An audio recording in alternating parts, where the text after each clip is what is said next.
इस मूवी के स्टार्ट में हम एक लड़की को एक होटल रूम में सोता हुआ देखते हैं और अजीब बात यह थी कि उसके साथ उसी के बेड पर उसी की शक्ल की एक ड्राई कॉर्प्स थी। वो लड़की उठती है, उस कॉर्प्स को काट कर गार्बेज बैग में डालती है और एक फील्ड में ले जाकर जला देती है और बाद में वो हर जगह से उस कॉर्प्स के निशान मिटा देती है। जिसके बाद वो अब एक कैफे में जाती है। यहाँ हैरानी की बात ये थी कि वो अब अपने आप को किसी से इंट्रोड्यूस करवाने की प्रैक्टिस कर रही थी और अपने ही बारे में इंफॉर्मेशन कलेक्ट कर रही थी। इस सब के बाद जब वो घर जाती है तो वहाँ घर पर उसका फ्रेंड उसका वेट कर रहा था क्योंकि वो 3 दिन से घर नहीं आई थी और वो लड़का अपनी फ्रेंड के लिए परेशान था। इसलिए वो उस लड़की से पूछता है कि वो आजकल कहाँ जाती है, क्या करती है। वो उससे पूछता है कि तुम गायब कहाँ थी, जिस बात का वो कोई जवाब नहीं देती।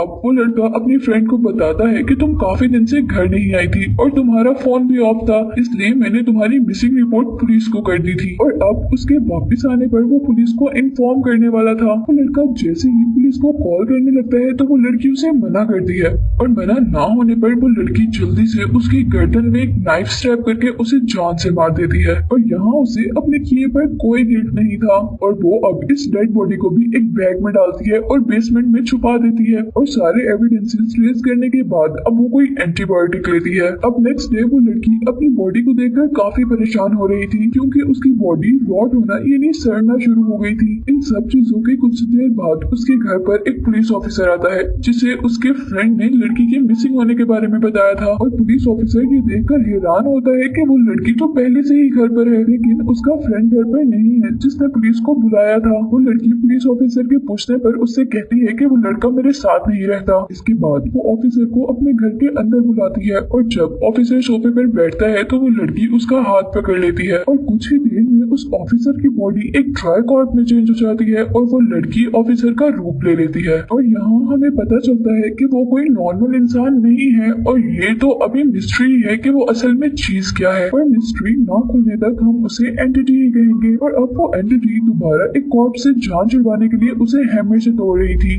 अब वो अपने घर को आग लगाने के लिए उसमें फ्यूल डालकर बाहर निकलती है जहाँ उसे डिलीवरी बॉय मिलता है। वो एंटिटी उससे वो फूड लेकर बाहर भागने की करती है जो उसने लड़की की शक्ल में ऑर्डर किया था। वो डिलीवरी बॉय उसे वार्न करता है कि तुम्हारा घर जल रहा है लेकिन वो एंटिटी उसे ऐसा प्रिटेंड करवाती है कि वो बहुत जल्दी में है और उसे इग्नोर कर देती है क्योंकि वो घर जलाकर सारे एविडेंसेस खत्म करना चाह रही थी। अब वो एंटिटी अपनी पुलिस कार में कहीं जा रही है कि तभी उसे फील होता है कि उसे अपनी बॉडी को रोटिंग से बचाने के लिए एंटीबायोटिक्स और कोकेन की जरूरत है।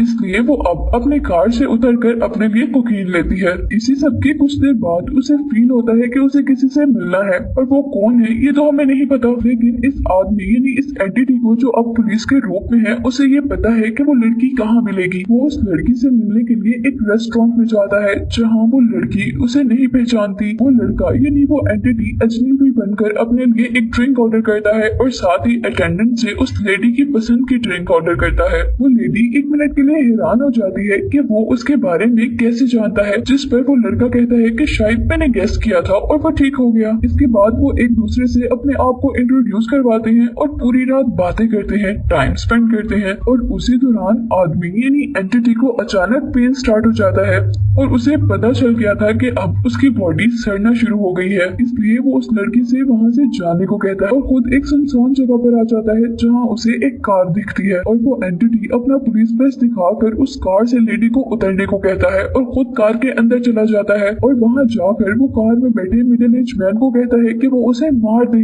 जान से मार दे। जिस बात पर वो आदमी उससे लड़ने लग जाता है। ये पहले तो वो उसकी कार में आया और अब उसे मर्डर करने को कह रहा था और अब इस सब के थोड़ी ही देर बाद हम देखते हैं कि उस एंटिटी ने उस कार वाले आदमी को मारकर उसका रूप ले लिया है और अब वो इस ड्राई कॉर्प्स को खत्म करने के लिए उसे तोड़ रहा था कि उसी दौरान एंटिटी को उस आदमी की वाइफ की कॉल उसी आदमी के मोबाइल पर आती है जिसका उसने रूप लिया था।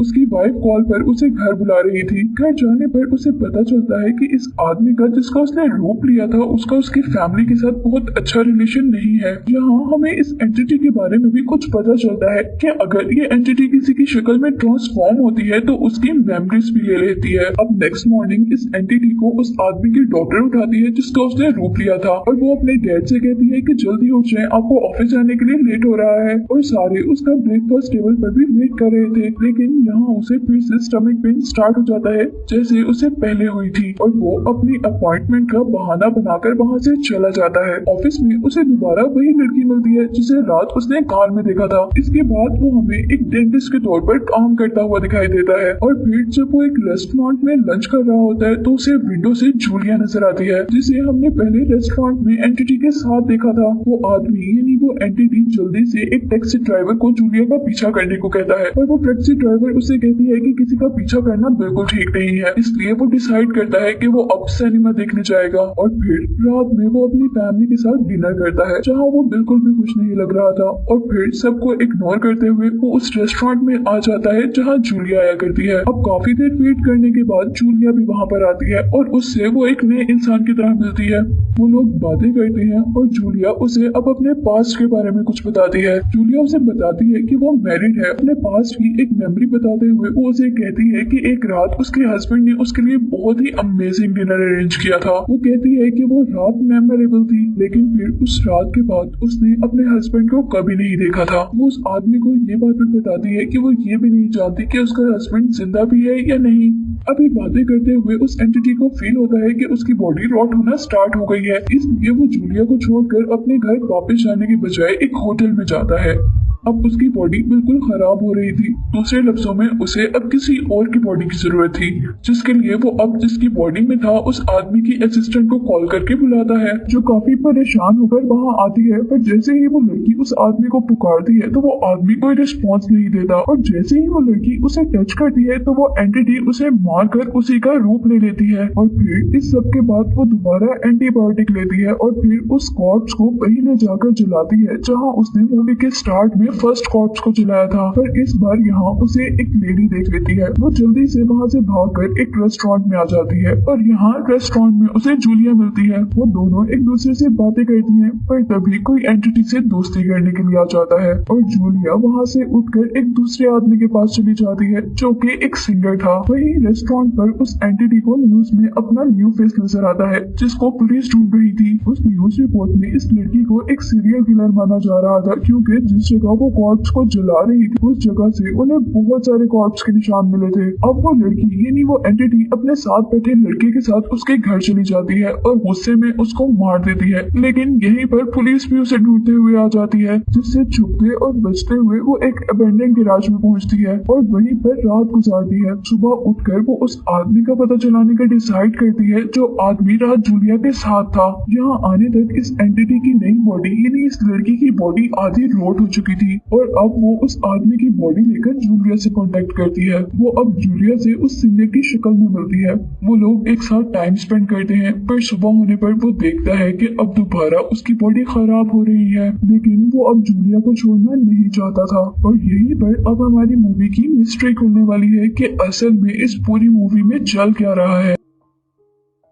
वो एंटिटी जूलिया के सामने कन्फेस करती है कि असल में उसका नाम ड्रू है। वो जूलिया को बताता है कि बहुत साल पहले उसकी किसी गलती की वजह से उसे एक कर्ज मिला था जिसके अंदर उसके पास दो ही ऑप्शन थी, या मर जाए या लोगों को मारता रहे। और उसने सबसे पहले गलती से अपनी मॉम की बॉडी को कैप्चर कर लिया था, जिसके बाद वो जिंदा रहने के लिए अब यही करता था, यानी जो भी बॉडी उसके पास होती वो जल्दी से सड़ जाती थी, इसीलिए वो अब जिंदा रहने के लिए किसी और की बॉडी लेता था। वो जूलिया को बताता है कि जिस दिन उसने उसके हस्बैंड की बॉडी ली थी तो वो उसके घर आया था और यहाँ आकर उसे जूलिया बहुत ज्यादा पसंद आई। वो उसे बताता है कि लेकिन मुझे फील हुआ कि तुम्हारे हस्बैंड के साथ रिलेशन अच्छा नहीं है और मुझे तुम बहुत अच्छी लगी, इसीलिए मैंने तुम्हें खुश करने के लिए वो अमेजिंग सा डिनर अरेंज किया था। इसके बाद वो कहता है कि मैं जहाँ भी जाता था चीजों को छोड़ देता था, लेकिन मुझे तुम्हें छोड़ने का बिल्कुल भी दिल नहीं था, इसलिए मैंने जितनी भी शक्ल ली मैं तुमसे मिलता रहा। और फिर टीवी न्यूज में चलने वाली उस न्यूज में देखती है कि जितने भी लोग इस सीरियल किलर ने मारे थे वो सबसे कभी ना कभी मिली थी। और ऐसे उसे अब उस एंटिटी की बातों पर यकीन आने लगता है और जैसे ही उसे बिलीव आता है तो वो एक टीजर से उस पर अटैक कर देती है। ड्रू जूलिया की बॉडी लेना नहीं चाहता था, पर अपने आप को छुड़वाने के लिए वो गलती से उसकी बॉडी ले लेता है। यहाँ दूसरी तरफ हमें दिखाया जाता है कि पुलिस को अभी तक उस किलर का पता नहीं चला था जो लोगों को मारकर उस फील्ड में छुपाती थी। और फिर दोबारा हमें ड्रू और जूलिया को दिखाया जाता है। ड्रू अपने आपका डिफेंस करते हुए गलती से जूलिया की बॉडी कैप्चर कर लेता है, लेकिन वो ये नहीं करना चाहता था और अब वो जूलिया में चेंज हो गया था। उसे जूलिया को मारने का बहुत रिग्रेट था और वो ऐसा नहीं करना चाहता था और अब आखिर में वो अपनी फेट को मान लेता है और किसी की और बॉडी ना लेने का डिसाइड करता है। मूवी के लास्ट सीन में अमेजिंग चीज ये होती है कि वो मरने के बजाय एक ग्रे बालों वाले ओल्ड मैन की शक्ल में दोबारा पैदा होता है और यही दिखाते हुए मूवी एंड हो जाती है।